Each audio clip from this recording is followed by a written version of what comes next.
महापुराण के पंडाल में अगर विराजमान है, भगवान शिव की कथा में बैठे हुए हैं, शिव कथा को यदि आप और हम श्रवण कर रहे हैं, भगवान शंकर की कथा को यदि आप और हम सुन रहे हैं, भगवान कथा को धारण कर रहे हैं,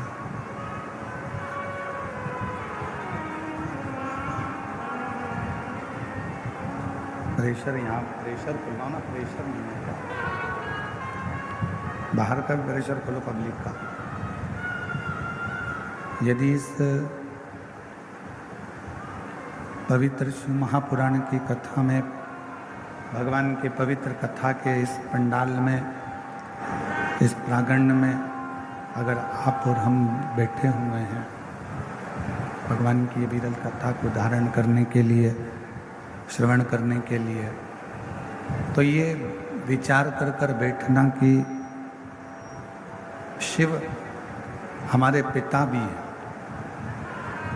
शिव हमारे सखा भी हैं और शिव हमारे तारणहार भी हैं, जो हमें इस मृत्यु लोक से सकते हैं, मृत्यु लोक से पार उतार सकते हैं। शंभु शंभु शंभु शंभु शंभु शंभु शंभु।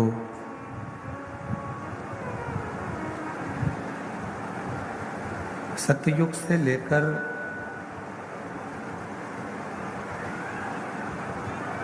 त्रेता तक, त्रेता से बाहर की आवाज खोलो पब्लिक की। सतयुग से त्रेता तक और त्रेता से द्वापर तक और द्वापर से कलयुग तक का, बाहर की आवाज खोलो ना जाकर।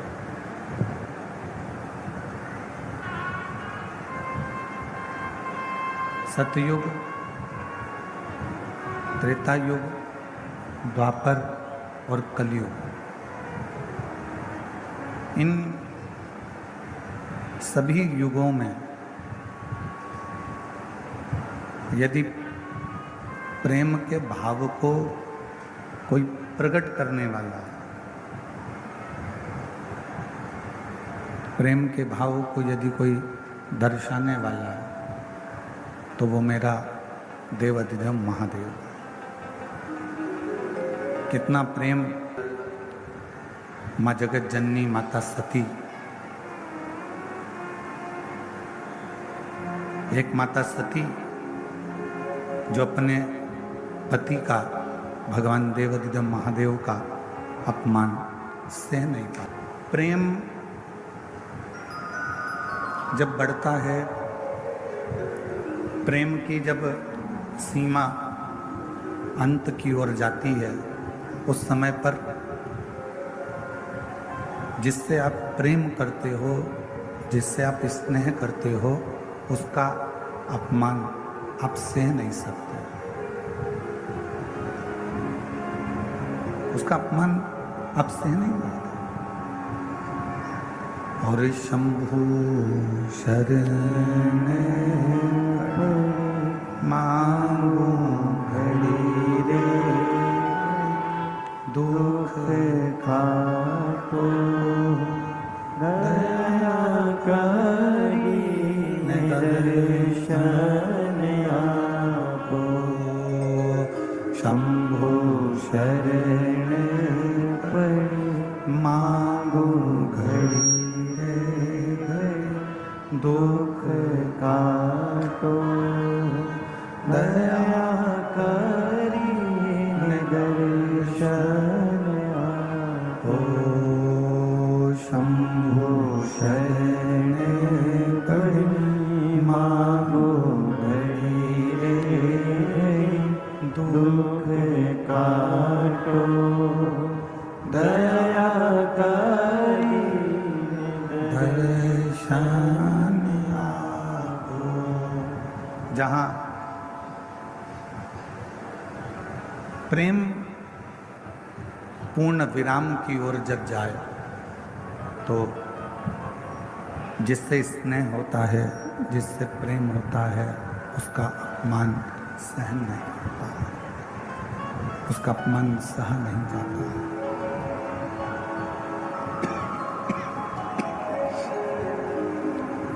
उस अपमान को हम सह नहीं सकते। कितना सुंदर एक प्रसंग है कि जबरदस्ती किसी को मंदिर नहीं ले जाया जा सकता।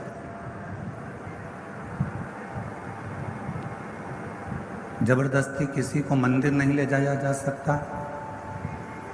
जबरदस्ती किसी को कथा के पंडाल में नहीं ले जाया जा सकता। बोलो सही है कि गलत है? आप किसी को बहुत प्रेशर दोगे कि नहीं तुमको मंदिर जाना ही पड़ेगा, मंदिर जाना ही पड़ेगा, मंदिर जाना ही पड़ेगा, ऐसा नहीं है कि वो मंदिर जाए।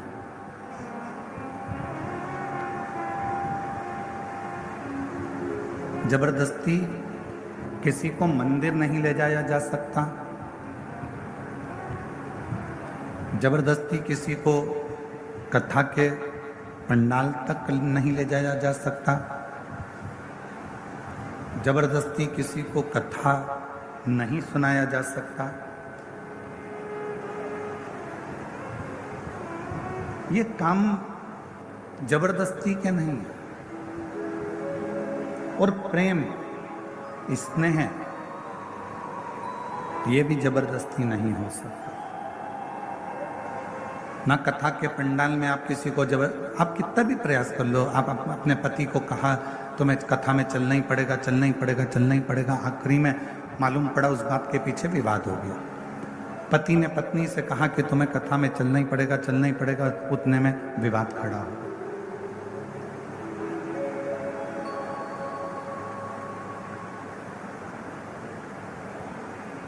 पत्नी ने पति से कहा कि तुम्हें मंदिर जाना ही पड़ेगा, मंदिर चलना ही पड़ेगा, मंदिर चलना ही पड़ेगा, मालूम पड़े विवाद खड़ा हो। तो जबरदस्ती ना कथा के पंडाल में पहुंच सकते हो, जबरदस्ती ना आप मंदिर पहुंच सकते हो, जबरदस्ती ना आप कथा सुन सकते हो। ये तो अपने भीतर की मस्ती होती है। ये तो अपने भीतर का एक आनंद होता है, अपने भीतर की एक अलमस्ती होती है। और उसी भीतर की मस्ती में, उसी ही भीतर की अलमस्ती में हम भगवान शिव का गुणगान कर बैठते हैं। उसी भीतर की परमात्मा की अलमस्ती में हम भगवान की कथा में जा बैठते हैं। उसी भीतर की अलमस्ती में हम भगवान का स्मरण कर बैठते हैं। और जब हम भगवान का भजन शिव की मस्ती में, शंकर की मस्ती में, भजन की मस्ती में, भगवान की करुणा की मस्ती में, जब हम शिव के भजन की मस्ती में डूबने लगते हैं, तब हमारा शंकर एक काम करता है कि हमको वो हस्ती बना देता है जो दुनिया में कोई एक दो ही हो पाते हैं। ये शिव की मस्ती का आनंद है। और मैंने तेरे ही भरोसे बाबा, तेरे ही भरोसे हवा बिच उड़ती जावांगी बाबा, डोर हटो छड़ी नामे कटी जावांगी। भोले मैं तेरी पतंग, शंभू मैं तेरी पतंग, हवा बिच उड़ती जावांगी बाबा, डोर हटो छड़ी नामे कटी जावांगी।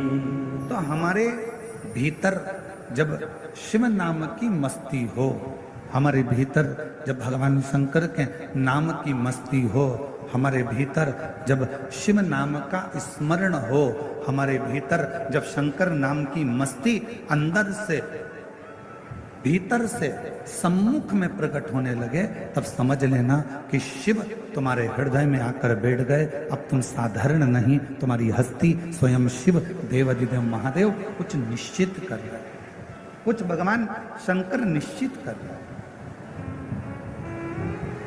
तीन चीजें हैं। पहले नंबर पर है शिक्षा, और वो शिक्षा जिसको हम अच्छे स्कूल में, अच्छे कॉलेज में, अच्छे गुरु के पास, अच्छे टीचर के पास पहुंचकर ग्रहण करते हैं।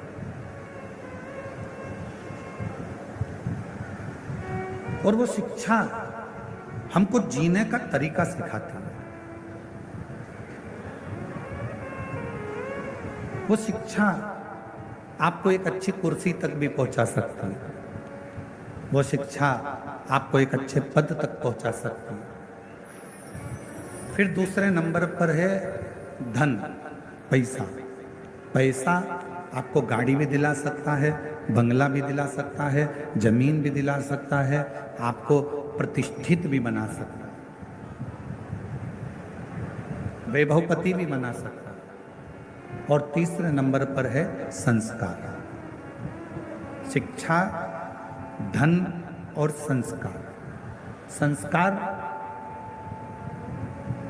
यदि आपके जीवन में है, श्रेष्ठ संस्कार यदि आपकी जिंदगी में है, तो आपने जो शिक्षा ग्रहण करी है, आपके पास में जो धन आया है, संपदा आई है, जो शिक्षा आई है, आपके भीतर का संस्कार, आपको शिक्षा और धन के साथ में यदि संस्कार का मिश्रण हो जाता है, तो आप जगत के वो स्त्री, वो पुरुष बन जाते हो जो जीते जी तो पुजाते ही हो, मरने के बाद भी पुजाते हो। संस्कार का पुट उस शिक्षा में, संस्कार का पुट उस धन में हमको और आपको एक ऊर्जा प्रदान करता है,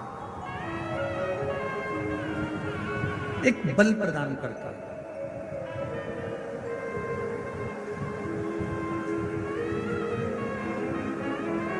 कल कथा में कहा था, और हम फिर निवेदन करेंगे आपसे, आपकी जिंदगी में एक बात हमेशा उतार कर रखना। किसी को आप 1 रुपए दान नहीं कर सकते, बिल्कुल मत करो। किसी को आप अठन्नी नहीं दे सकते, बिल्कुल मत दो। इस व्यासपीठ से हम करें, और एक बार नहीं, हम पहले भी कह चुके, आप किसी को अठन्नी मत दीजिए, 1 रुपया मत दीजिए।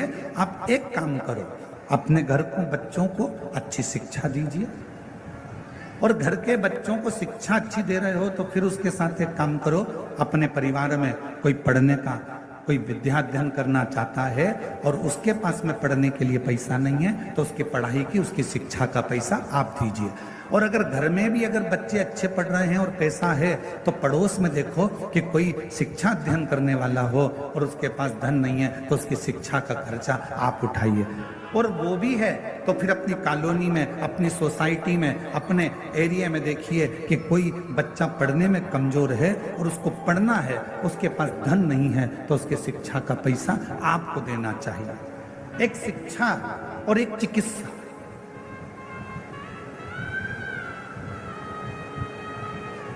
एक शिक्षा और एक चिकित्सा, ये जिंदगी में जितना बन सकता है अच्छे के माध्यम से, अच्छे कर्म के माध्यम से बांटते जाओ। और मत बुरे कर्म कर बंदे, वरना पछताएगा। भगवान की आंखों से तू बच नहीं पाएगा, तू बच नहीं पाएगा। अरे ओ अज्ञानी मत कर नादानी, अरे ओ अज्ञानी मत कर नादानी। तेरे कर्म का फल भी तू ही पाएगा। जैसा किया तूने तेरे आगे आएगा। मत बुरे कर्म कर बंदे, वरना पछताएगा। भगवान की आंखों से तू बच नहीं पाएगा, तू बच नहीं पाएगा। अरे ओ अज्ञानी मत कर नादानी, अरे ओ अज्ञानी मत कर नादानी। हमारे बीच में छत्तीसगढ़ शासन के श्री डीजीपी साहब श्री अरुण देव गौतम जी यहाँ पर विराजमान हैं। एक बार जोरदार ताली बजाकर उनका स्वागत वंदन। मैं चाहूँगा व्यासपीठ के पास में आप आएँ और पोथी पूजन करें। छत्तीसगढ़ शासन के डीजीपी साहब, जोरदार ताली बजाकर उनका स्वागत वंदन। एक उच्च पद पर होने के बाद भी आपके संस्कार, उच्च पद पर होने के बाद भी एक माता पिता के जो संस्कार हैं वो बच्चों में झलकते हैं। और माननीय डीजीपी साहब के इस पंडाल में आना और शिव कथा में पहुंचना, ये माता पिता के संस्कारों की ही परिपथा है। एक बार जोरदार ताली बजाकर उनको स्वागत वंदन अभिनंदन। और शंभु शरण मांगो घड़ी रे घड़ी दुख काटो दया करी दर्शन आपो। ओ शंभु शरण मांगू घड़ी रे घड़ी दुख काटो दया करी दर्शन आपो। शिव तत्व कह रहा है, भगवान शंकर का पवित्र चरित्र कह रहा है, शिव महापुराण की कथा कर रहे। एक है शिक्षा, दूसरे नंबर पर है धन। दोनों आ भी जाए, शिक्षा भी आ जाए और धन भी आ जाए, पर यदि शिव महापुराण की कथा कहती है यदि संस्कार ना आए तो वो शिक्षा और वो धन किसी काम का। संस्कार के बिना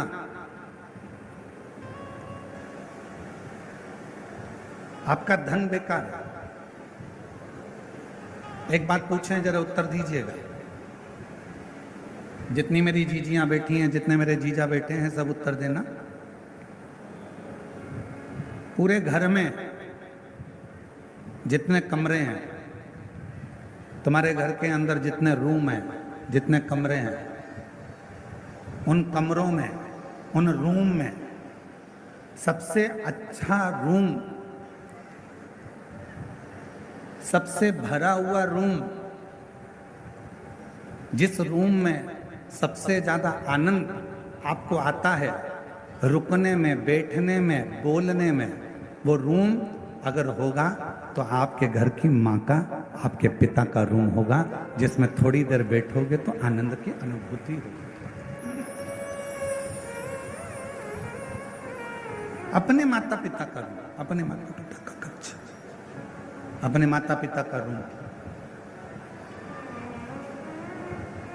दिन भर की थकान हो, दिन भर की तकलीफ हो, थकान हो, कष्ट हो बहुत ज़्यादा, आप थोड़ी देर अपनी माता के कमरे में, अपने माँ के कक्ष में, थोड़ी देर अपने पिता के कक्ष में, जो घर के बुजुर्ग हैं उनके पास में 2 मिनट, 2 क्षण, 5-10 मिनट जाकर बैठ जाइए। और आप जब वहाँ पर जाकर बैठेंगे तो शिव महापुराण की कथा कहती है, आपको ऐसा लगेगा कि मेरे सिर पर किसी बुजुर्ग का हाथ है, मेरे सिर पर कोई बड़ा बैठा हुआ है और मैं इस कार्य को कर सकता हूं।